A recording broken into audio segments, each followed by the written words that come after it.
Start করছি বাবানের বদমাশি দিয়ে। এই যে সকালটা শুরু হলো বদমাশি দিয়ে, সারাদিন আর থামাথামির সিন নেই। মানে এত জ্বালায়, কি পরিমাণে জ্বালায় তোমাদের বোঝাতে পারবো না। দেখতে শান্ত বাট ও প্রচুর জ্বালায়।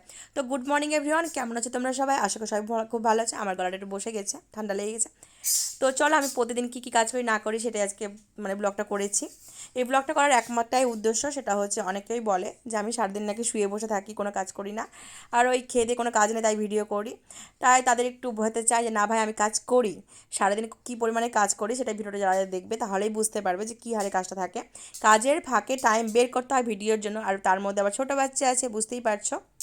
সংসার সামলে, বাচ্চা সামলে, বাড়ির সমস্ত কাজ করে রান্না সমস্ত কিছু করার পরে টাইমটা বের করি, তারপরে ভিডিও করি।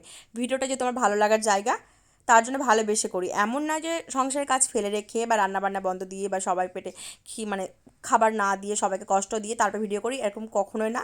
সমস্ত কিছু করার পরে যেটুকু সময় নিজের জন্য পাই আমরা বের করি, সেটুকু সময়টা ভিডিও করি। তো আমি সকালের কাজগুলো করে নিচ্ছিলাম, বাসনগুলো এখন ধুয়ে নিচ্ছিলাম। রাত্রে বাসনটা খুব কমই ধোয়া হয় এই জন্য যে তোমাদের দাদা ভাই আসে রাত্রি 11টার সময়, তার আগে যতটা পারি বাসন ধুয়ে নিই। কিন্তু তারপরে হচ্ছে ও দেরি করে আসে, তো খেয়ে দেওয়ার বাকি বাসনটা ধুই না। তো আমার বাসি ঘরের কাজ কমপ্লিট, এখন চলে সে বিছানা গুছাতে। চুটকি মেরে যে বিছানাটা গুছিলাম না, না গো, চুটকি মেরে কখনো হয় না। এটা করতে আমার আধ ঘন্টা সময় লেগেছে। তো এই ঘরে বিছানা গুছানো হয়ে গেছে, চলো এবার ওই ঘরের বিছানাটা আমি গুছিয়ে আসি। এটাও চুটকি মেরে গুছিলাম, দেখো। ওই যে বললাম চুটকি মেরে কখনোই হয় না। আর এই ঘরে বেডশিটটা পাড়ার পরে আমার এত ভালো লাগে, এই বেডশিটটা আমার খুব পছন্দের, দেখো কি সুন্দর, কালারটাও খুব সুন্দর, তাই না? তারপরে চলে এসেছি তোমার দাদা ভাইয়ের জন্য হরলিক্স করতে। বাবানকে তো সকালে ঘুম থেকে উঠে ফ্রেশ করে খাইয়ে দিই, তোমাদের তো বলেছি।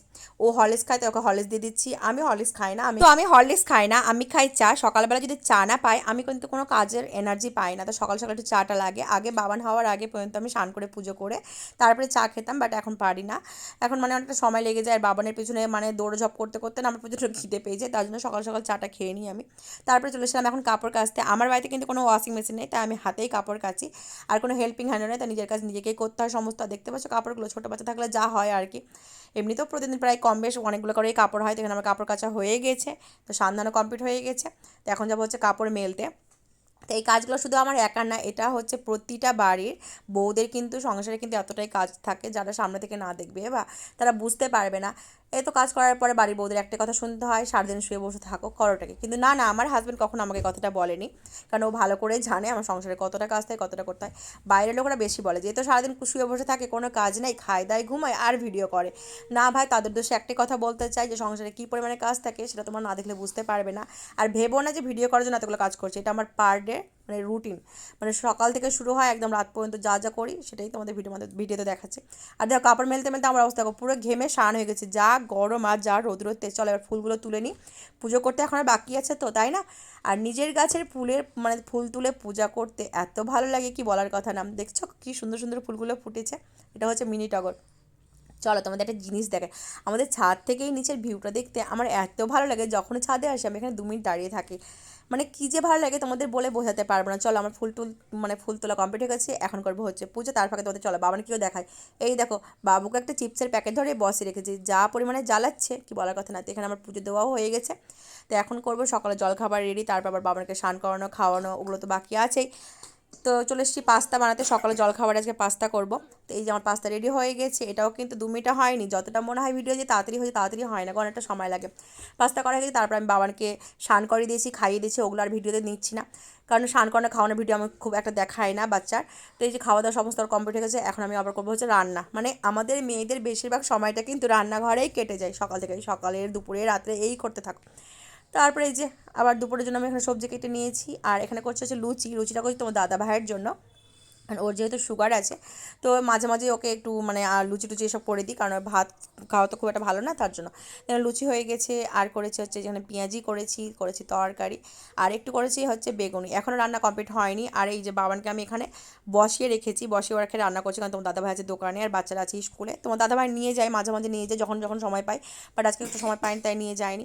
তো কী আর করার, মাঝে মাঝে খুব কষ্ট হয় যেন বাবানকে এভাবে বসিয়ে রেখে কাজ করতে, কিন্তু কিছু করার নেই। তোমার রান্নায় যে মাটনটা হলেই হয়ে যাবে, তো এটা এখনও হয়নি। তো চলো এবার হচ্ছে খাওয়া দাওয়ার পালা। রান্না হলে আমাদের খাওয়া দাওয়া সবার কমপ্লিট হয়ে গেছে, আর বাইরে ঝিরিঝিরি বৃষ্টি পড়ছে, বেশ ঠান্ডা ঠান্ডা ওয়েদার, বেশ ভালো লাগছে। বাবান দেখবে কি করছে।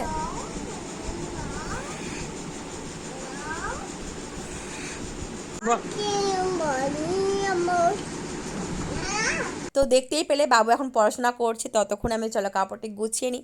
সারাদিনে যেন একটুও ঘুমোতে দেয় না, এত জ্বালায় কি বলার কথা না।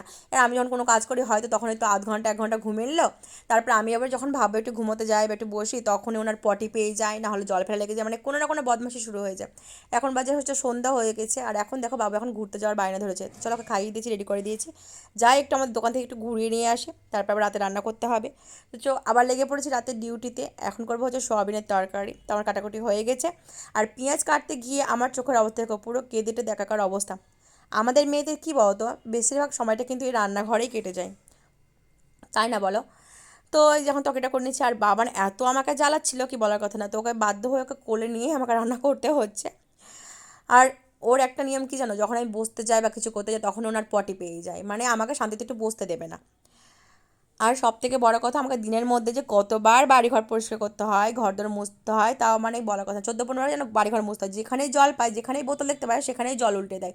আর বিছানার চাদর, মানে জামা কাপড়, সেগুলো তো আর বলছি না, মানে বিছানার চাদর তো মানে কোনো সময় ঠিক রাখে না। আমাকে দিনের মধ্যে 14-15 বার খালি বিছানা ঠিক করো, এই ঠিক করো, ওই ঠিক করো, এই করতে থাকে। আর জল ফেলে ফেলে 14 বার করে জামা পাল্টাতেই থাকতে হয়। তো এখানে আমার কী কী করা হয়েছে তোমার দেখা যাচ্ছে, রাত্রে রাত্রে এখানে করা হয়েছে রুটি, যে তোমাদের বাড়িতে সবাই রাত্রে সবসময় রুটিই খায় 12 মাস। তো রুটি করে নিয়েছি, আর এখানে করেছি হচ্ছে সয়াবিন তরকারি, তার মধ্যে একটু অমলেট দিয়ে দিয়েছি। তো এই দেখো রান্নাবান্না করার পর আমার মুখের অবস্থা পুরো ঘেমে নিয়ে একাকার। এবার চলো বাসনটি ধুয়ে নিই, আমার বাসন ধোয়া হয়ে গেছে। তো ভিডিওটা লং করছি না, তোমার দাদা ভাববে সেই রাত্রি 11টার সময় খেয়ে দিয়ে খাবো দাবো। তো ভিডিওটা কেমন লাগলো অবশ্যই সবাই কমেন্ট করে জানাইও। দেখা হচ্ছে আবার নেক্সট অন্য ব্লগে, ততক্ষণের মতো সবাই খুব ভালো থেকো, সুস্থ থেকো, টাটা।